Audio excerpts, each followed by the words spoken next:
السلام عليكم ورحمة الله وبركاته. السلام عليكم ورحمة الله وبركاته.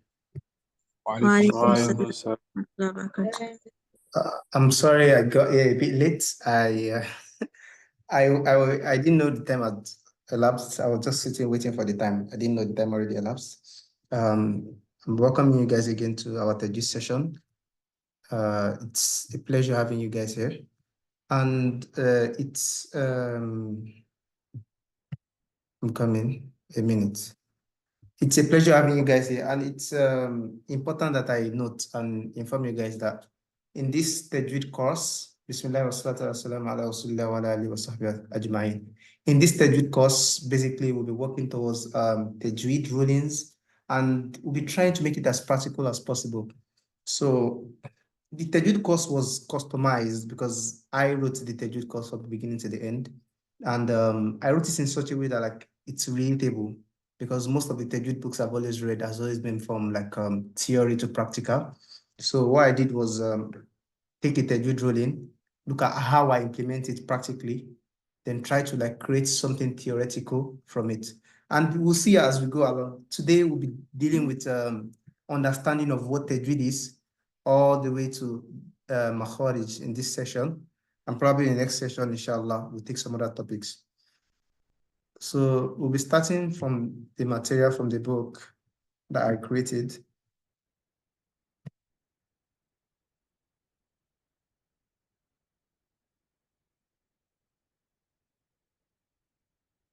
What is Tajweed? Tajweed means doing a really good job when reading the Quran. It's about saying each letter correctly and following the rules for how to say them in different parts of the Quran. We make sure each letter sounds right all the time and pay attention to how they should sound in different situations. When the Quran was first given to Prophet Muhammad sallallahu alaihi wasallam, the angel Jibril alayhi salam showed him how to read it correctly, like a teacher showing a student.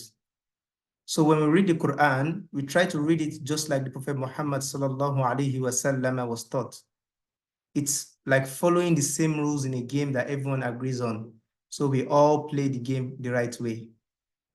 For those that can't really grasp what Tajweed means, I once asked a student, I said, what is Tajweed? The response of that student was, Tajweed is the voice with which you used to recite the Quran. So I found it a bit difficult to explain to him that Tajweed was not the voice. So what did I do? I came up with an analogy. I said, how do you recognize a human being? Then let's take the skeleton of a human being as a case study. Every human being has a certain framework.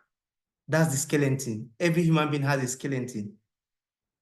Then what is different in different human beings is what?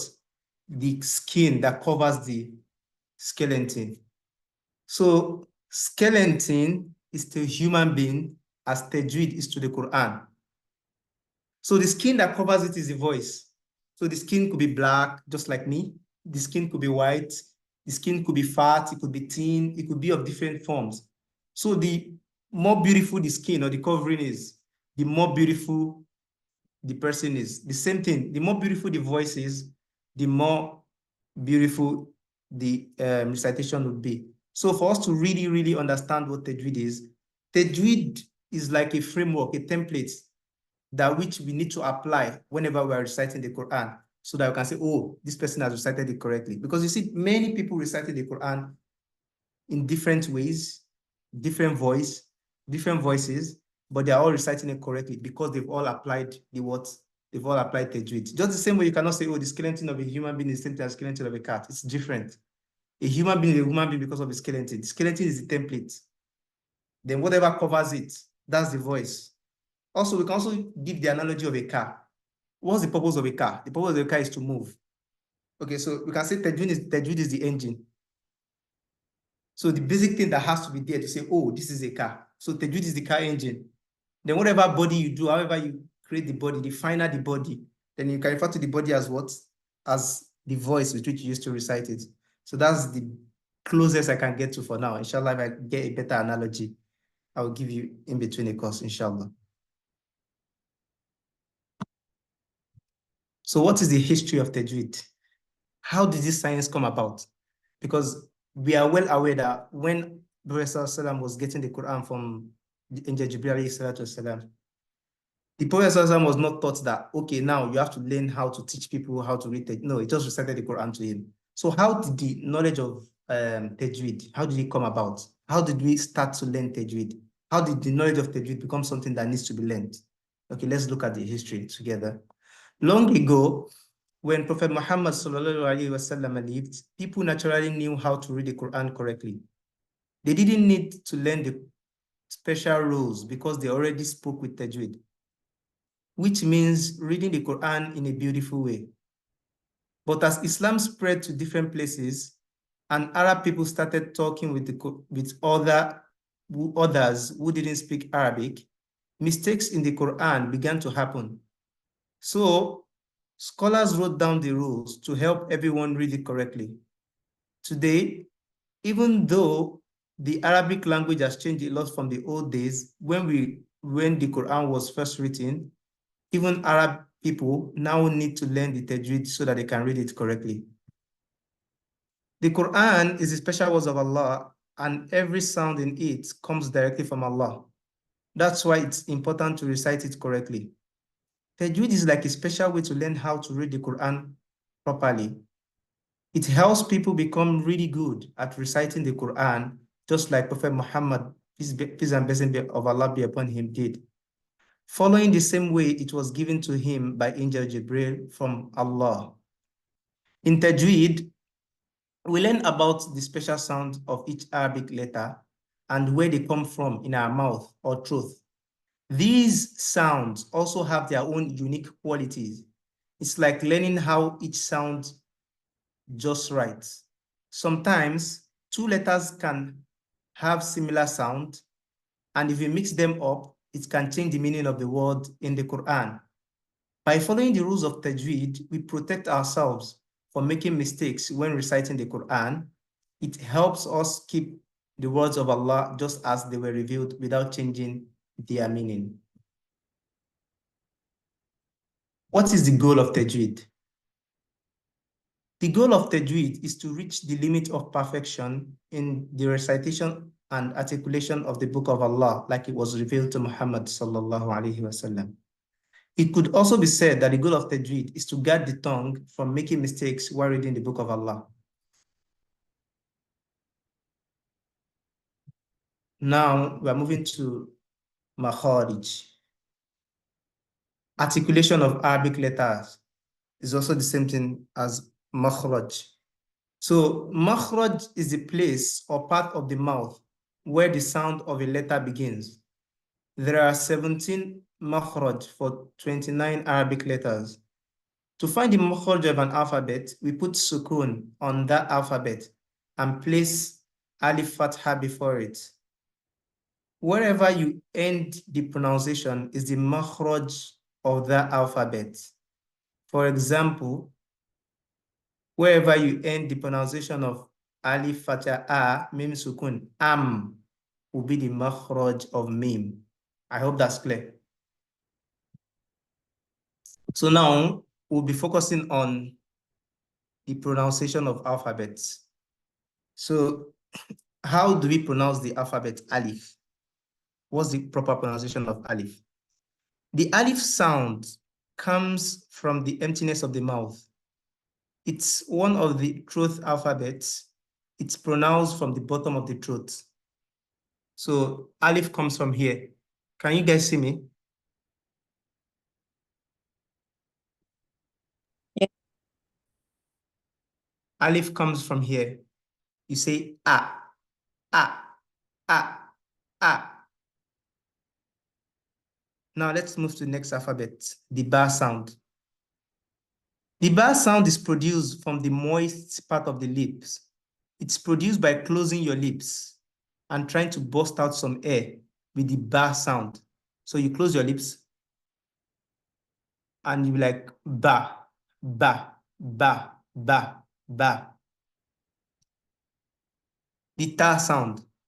When the tip of the tongue touches the upper teeth from the inside, the ta sound is produced.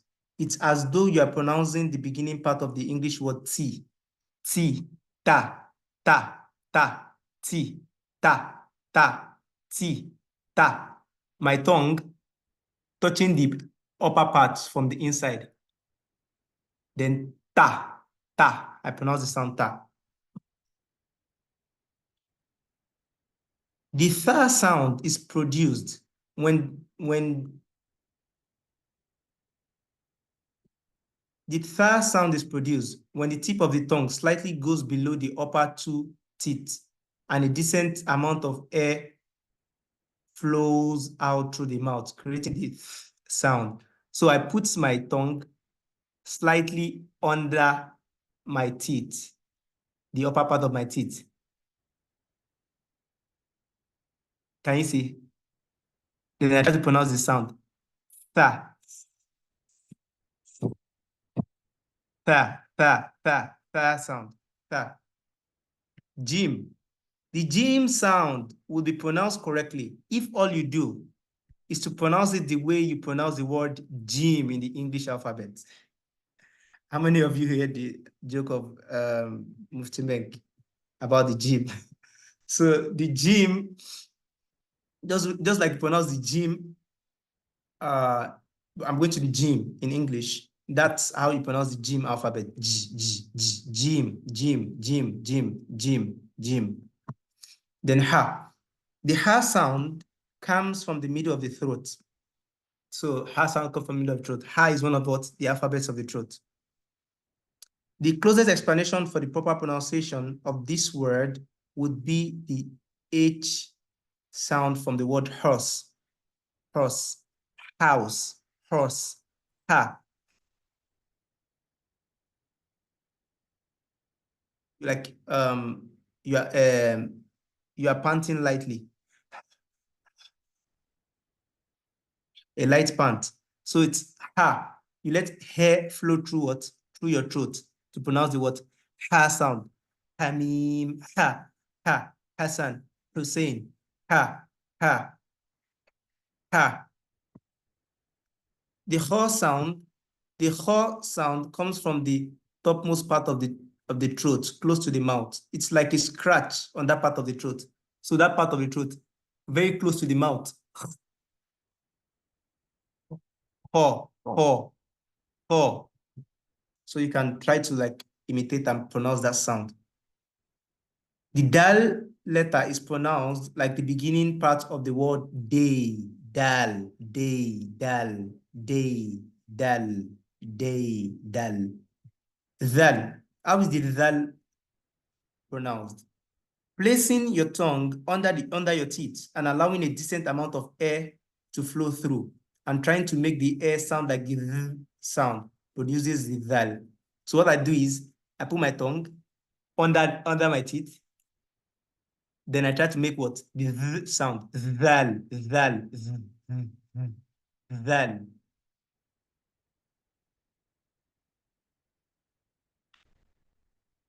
If you try to pronounce the word rapidly rolling, rapidly rolling, rapidly rolling, the beginning part of the word rolling fairly sounds like the alphabet raw, raw, raw, rapidly rolling. So it's not the perfect pronunciation. Not the R does not directly interpret to raw, but it's close to it. Raw, rapidly rolling, raw, raw, raw, raw, raw, raw, rolling, raw, rolling, raw. Zion. Pronouncing the word zebra with double Z, as in zebra. You find out that the sound pronounced at the beginning, ZZ, is close to the Zion alphabet. Zion, zebra, Zion, zebra, za, zebra, za. The seen sound can be compared to the sound pronounced by ST in the word castle, castle, seen, castle, seen, castle. It's like a pet calling. When you're calling your cat. something like that. So just like the ST in castle, that's how the seen sound. Seen, seen, the alphabet seen, seen. Sheen. The Sheen alphabet has a similar sound to SH in the word shine, shine, sheen, shine, sheen, shine. Can you see the way I put my mouth? Sheen, shine. Can you see that my tongue does not have any kind of involvement in the pronunciation of sheen? It just stays where it's meant to be. And then I position my mouth like this and I make the air flow out. Sheen, sheen, sheen, sheen. My tongue does not do anything. Just airflow and my mouth positioning. Sheen. The sword sound, the sword alphabet sound exactly like the word sword in English. You can write this in your like Google Translate and play it. You can put English to any language on your Google and play it, and you hear the way it's going to pronounce SOD. That's like sword. It pronounces sword, sword, sword. That's what it pronounces. Okay. So the sword alphabet is pronounced sword, sword, without whistling. That's a common error. People say sword, sword. No, it's not sword. It's sword, sword, sword. To learn the sound board, place your tongue tip, the tip of your tongue, on the upper part of your lip. This on this, okay? And blow air out, trying to produce the boo sound, boo sound. After practicing that for a while, you should try to ensure that your tongue touches the front teeth. Then upon airflow, it slightly touches the upper lip. So what you do is you position your tongue back, and then your tongue, when you first practice, after practicing that for a while, then now you put your tongue just before here, behind the upper two teeth you have.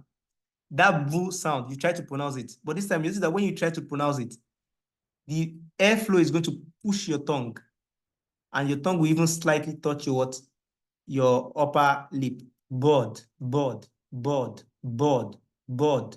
It starts with my tongue staying in the middle. Then when I try to pronounce dot, my tongue moves and touches the back of the upper two teeth. Then slightly touches my lip. Beware. If you are not pronouncing it with the exact instructions I'm giving, if the sound you are making is the same as the sound I'm making, then you are correct. Board, board, board. Though it's almost impossible that you don't go through the same process or something similar. But if it's something close, then you are fine. Don't necessarily need to like practice it the exact way I'm making it. Board, board, board, board.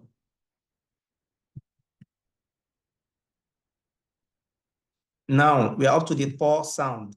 Similarly, if you place your tongue on the upper part of your lip and blow air out, trying to produce the paw sound, then after a while, place the tongue over the upper two teeth upon airflow. It should slightly touch the upper lip. Just similar to board. The only difference is this time around, your airflow is not, your airflow is something like that. So when you first put your tongue on your upper lip and try to paw, after practicing that for a while, now you put your tongue on the upper part of the inner part of the inner part of the upper teeth. Then you pronounce paw, paw, paw, paw, paw, paw, just like paw in the movie. You have paw, paw, paw, paw. Now vo. Vo, trap your mouth with air and try to pronounce the V sound, releasing the air slightly to pronounce the vo sound. Just trap air in your mouth. Then release the air and like create a kind of like vacuum in your mouth. Now the air is not trapped. So you just have like a kind of vacuum. And try to pronounce V. After having this kind of vacuum in your mouth, you have vo, vo, vo, vo, vo. Are you following? Vo. The ayn. The ayn sound is a sound coined from the middle of the throat. It's a unique sound and no English word sounds like it. So the best I can do for ayn is to say ah, ah. That's the best I can do. I can't, I was unable to like find something in English to like, for something you can relate to, but just listen to the sound and try to imitate it. It's coming from the middle of the throat. Ain, it's pronounced from the throat. All I can assure you is this sound comes 100% from the throat, from the middle of the throat. على ربهم وعلى ربهم غير المغضوب عليهم غير المغضوب عليهم Okay, so the roin sound. The roin sound comes from the upper part of the throat with some level of vibration coming out of it. Just like where we brought ho from, roin is similar, very close to it. So it's like the kind of like buffer zone between like your mouth and your throat from the top, from the upper palate, just before the upper palate. You have roin,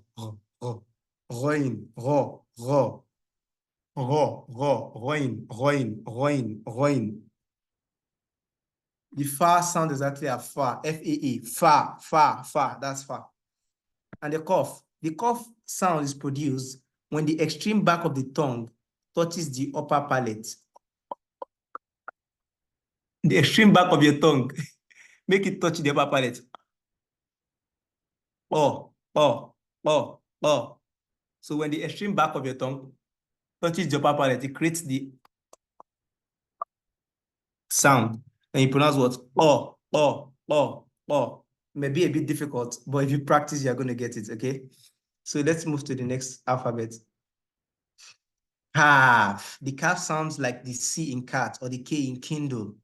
Cat, calf, cat, kindle.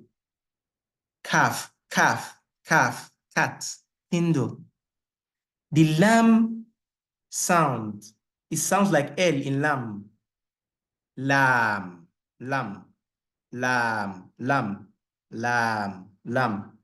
The meme sounds like M in mean.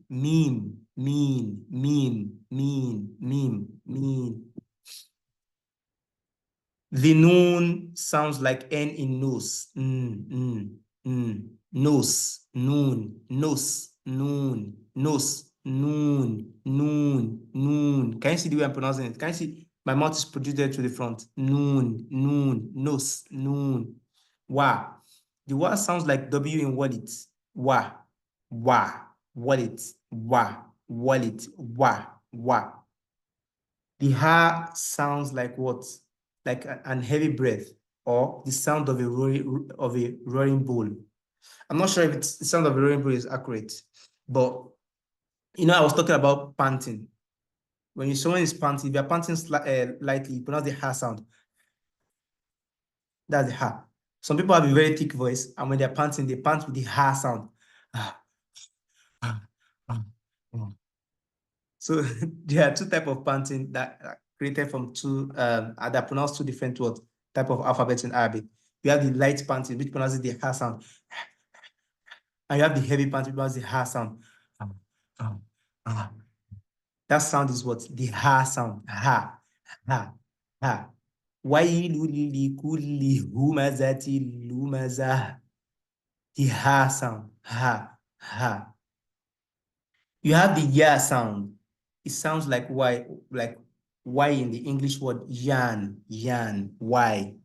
Yan, ya, yan.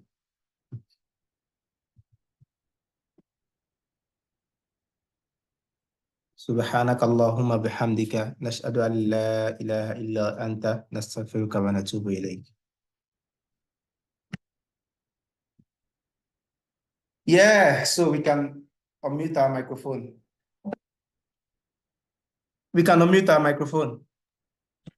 Hello. So today was more like introductory class. Our next class will also be something similar to introductory class, not really serious. My battery saver is on. So what that means is I have to charge my laptop. Just give me a minute.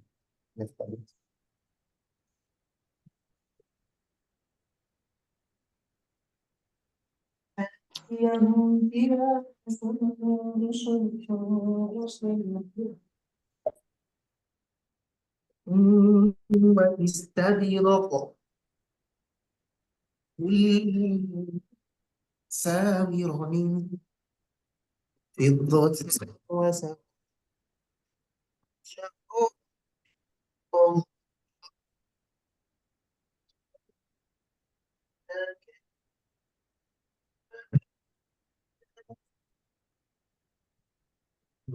مشهورا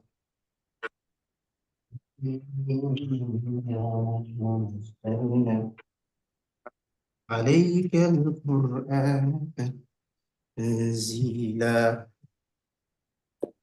Aha. Okay, you guys can unmute your microphone. Can you guys see me clearly? Yeah. Oh, No. how was the class? Good. Like, is there any question? No. Okay. Should we stop it? Go to Istiada and Basmala because okay, let me give you guys an answer. Hey, wait. We started the class. I didn't ask. How is Ramadan? How you guys doing? Alhamdulillah. Alhamdulillah. Sorry, like we're supposed to actually do like kind of like introduction in our first class. Okay, I'm Umar. I don't know if you guys know me, but I'm just there. I'm just me. I cannot say much about myself. I just exist. Can they introduce themselves?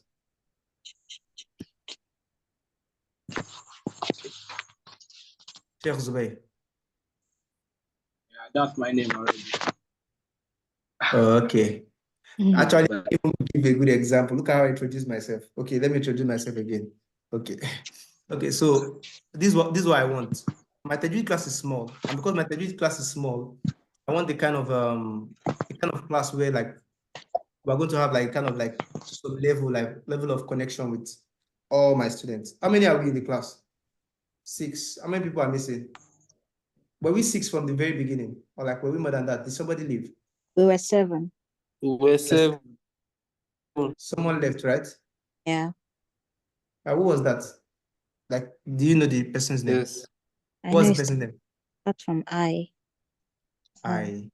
Idris or something. Yeah, Idris something. Idris. Okay. Idris or something.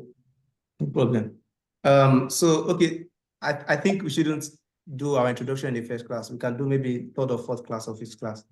Let's leave the introduction. So do you guys think we should continue and do all the boring part and get to Tajweed so fast? Or we should, because today was more like the boring part, and tomorrow will also be boring part because we'll be doing Istiada and Basmala and we starting Nunu Sakina. And we're not really doing advanced Tajweed. And then the kind of Tajweed we want to do is kind of like something that is more practical, something that you can relate to so easily. And that's what I want. I don't want to boring Tajweed. But the truth is, Tajweed has a sizable amount of boring parts that also has to be learned. So I hope that Allah subhanahu wa ta'ala makes this al-hujjah for somebody against us. How was Ramadan been for everyone? Alhamdulillah. Good. I'm pushing. Alhamdulillah, alhamdulillah, because it's 12, around 4, I have to wake up for it's 12:30 here. I have to wake up for sahur by 4. That's actually messed up. But it's fine. It's fine. I actually like the class. Do you guys have any question? No question. No. No questions, no complaints. Everything today was clear. Yeah. Yeah. Do you think okay, question. No, my question is not related to the Tajweed class. Okay. Like those textbooks, how you doing now everything? What I wrote, the text. Like those the textbooks at your back, like behind you. No, I'm not doing everything. Okay. I'm not doing all the textbooks behind me. Okay, that's fine. That's fine. So does anyone have any other question? I want to ask again, like the way I like did like explanation for the Makhorit, was it clear? No, Yeah. no. Does anyone have like an idea for Ain? So I'm going to edit it and change it. I couldn't find anything in English to relate to Ain. The Ain sound. Is there anything relatable? Anything you can relate to? Like can you, this thing produces the Ain sound? I've been thinking of, okay. It might I've be been thinking, fun. I couldn't get an answer to it. I don't know. Sorry. You don't know? But let me add, it might make sense. Let me just say, Okay. Just give the opinion. no way you're trying to like what's the English word for if you're like clean of me like in the toilet when you're trying to push in the toilet. I don't know. Yeah, but people produce different sounds. Some is But you're trying to say I, I, I. I don't know. That's what came to my head anyways. Yeah. That's good though. That's good. I'll think about something, but I'm not sure if I'm going to use that. But like, thank you for actually making that suggestion. I really appreciate you all for coming to the class. Should we take some more portion today so that tomorrow will not be really boring? Like, should we take let me open it. Maybe. Should we take this is going to be more of reading. Oh, I'm not sharing my screen. Let me share it. Because for me, I just want to make the class 1 hour because the class is short and I feel like we can even do more because there's some other topics that we have to take enough time and look at examples.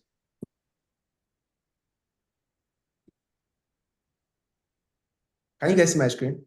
Yeah. Okay, so this is what I want us to, that's what I was thinking we should do. We should do what is the reading on the knowledge of Tajweed? And then we just do some small, like the like dive into Sifat, which is very, very like minute. Very minute, like diving into Sifat. This is it. Then Ahkam al-Isti'adha wal Basmala. So should do Ahkam al-Isti'adha wal Basmala in the next class and do like 1, 2, the Sakina wa Tanween, ruin of Idhar. We do just Idhar at the time. Okay. Yes, sir. Yeah. So should we just do this the ruin of Sharia on Yeah. Tajweed? Okay. Then let's continue. Let me turn my cap back to the front. Bismillah. Naam. Bismillah wa salatu wa salam ala rasulillah wa ala alihi wa sahbihi wa ba'd. So, what is the Sharia ruling on the knowledge of Tajweed? There is no doubt that the position of theoretical Tajweed in Sharia is Fardu Kifaya. Learning the theoretical aspect of Tajweed is Fardu Kifaya. What is Fardu Kifaya?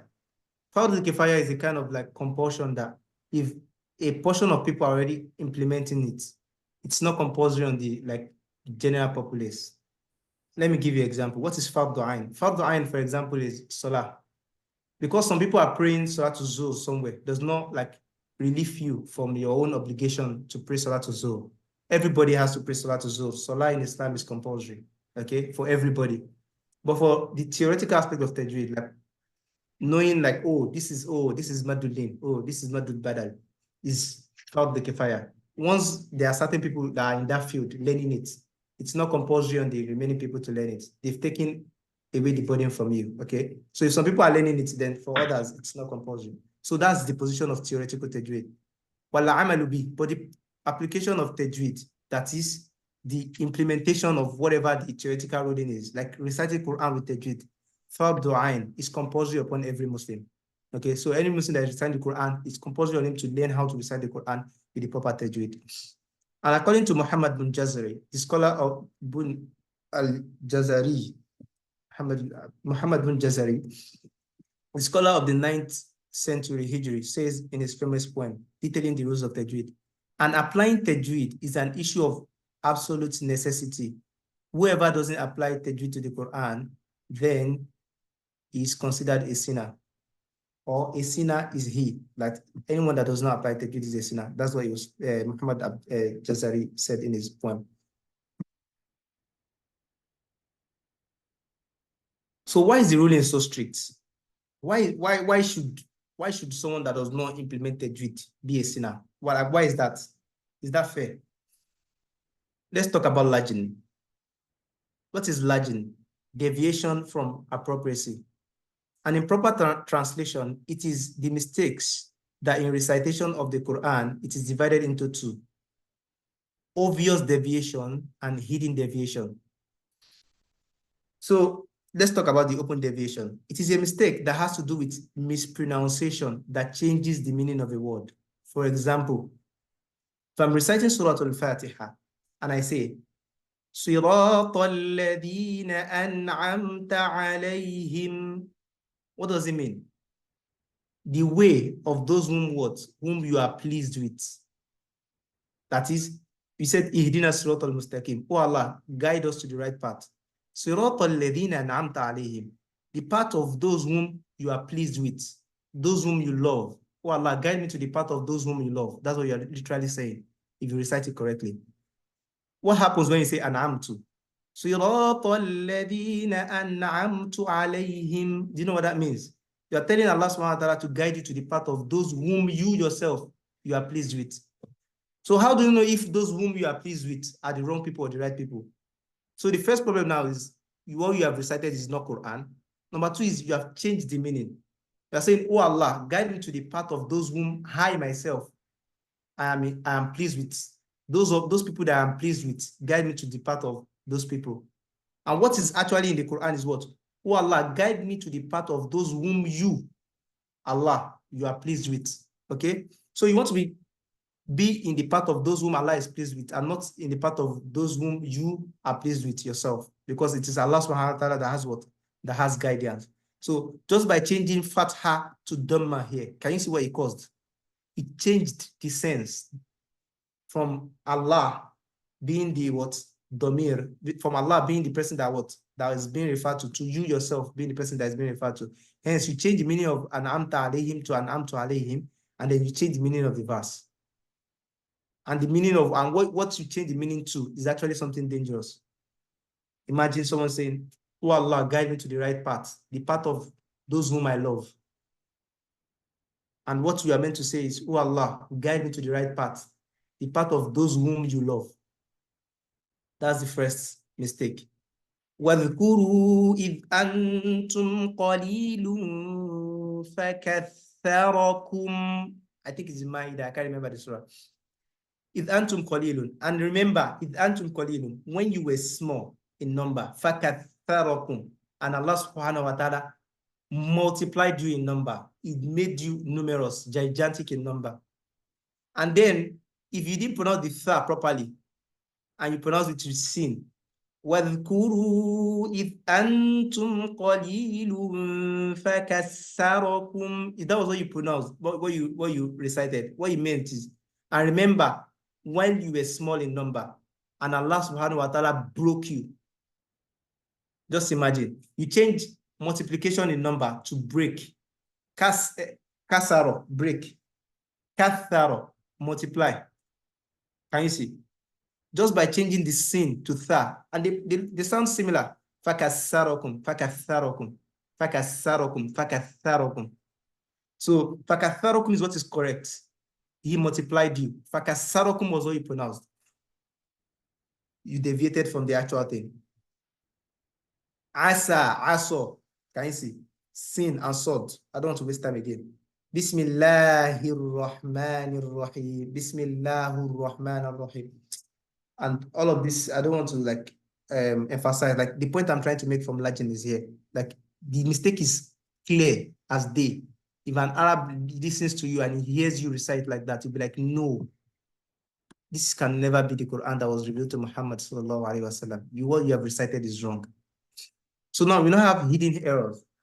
These are errors of mispronunciation that takes the alphabet out of their attributes and pronounces them different from the way the Quran was revealed, but not changing the meaning. For example, when you pronounce Su al-Adab, the proper way of pronouncing it is to observe the mud. And you can just decide to say, oh, I'm not going to observe the mud. Su al-Adab. Su al-Adab is also Su al-Adab, the same thing. But you're pronouncing it wrongly. because you didn't observe the mad. What was revealed to Muhammad sallallahu alaihi wasallam? The mad was there, so you are meant to pronounce it like that.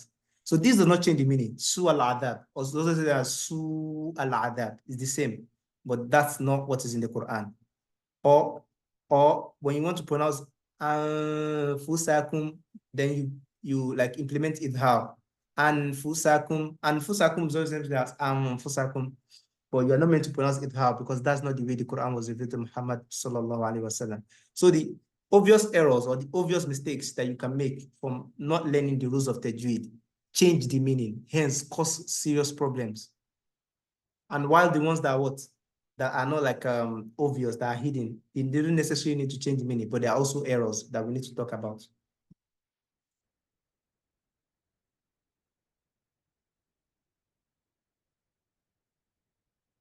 Makharij al-huruf. So abiding by the proper articulation of tajweed is compulsory, and abstinence from implementation is haram. Like changing the ha to ho in ar-Rahman. You know, ar-Rahman. Some people actually recite like this. So it's very, very important. Another part of that kind of mistake you can make is changing what? Changing ha and ho. Ar-Rahman. Makharij al-huruf, pronouncing the wrong alphabet. Or changing the dod to vo in wala dolin, wala vo, no, it's wala dolin with dod. Attributes of alphabet can also be classified into two. Attributes that are changing. Number one, attributes that changing it removes the alphabet from its place of articulation. These types of attributes must be aided by and must be abided by. Okay, let me start again. Attributes that changing it removes the alphabet from its place of articulation. These type of attributes must be abided by. And not doing so and deviation is haram, like doing tafkhim of sin and tarkik of sod. Also, asa rabbukum, asa rabbukum. How is tafkhim of sin? Or tarkik of sod, sod, asa, and tarkik of to, and so on, or tafkhim of ta, and so on. This is something you shouldn't worry yourself about because we've not even done the concept of tafkhim or tarkik. When we get there, inshallah. Also, there are also attributes that beautify and makes alphabet sound better, like tarkik and tafkhim of ra, ar-Rahmanir Rahim, and so on. You might not really understand this part of it, but it's not something to worry about. For those that are like have done tajweed classes before, they might be able to relate. For those that are new, it's not something you should bother about. But the whole idea of this section that we've just done is to explain to you why it's important and why it's compulsory to recite with tajweed. And I think I've been able to establish that by doing so, by explaining some concepts in the earlier parts of this video. سبحانك اللهم وبحمدك نشهد أن لا إله إلا أنت نستغفرك ونتوب إليك سبحان ربك رب العزة عما يصفون وسلام الحمد لله رب العالمين.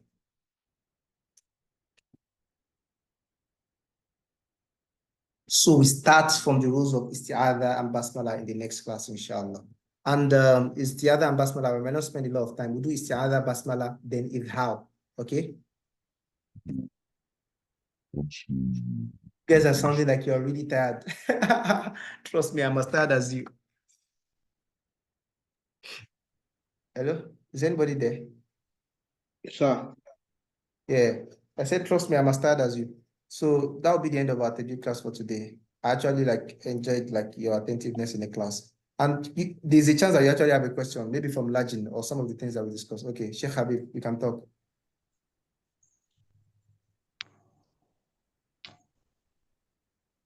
Sheikh Habib, you can talk. Mute your mic. Habib. Yeah, okay. Okay. Yeah, talk. The microphone is unmuted. You can talk.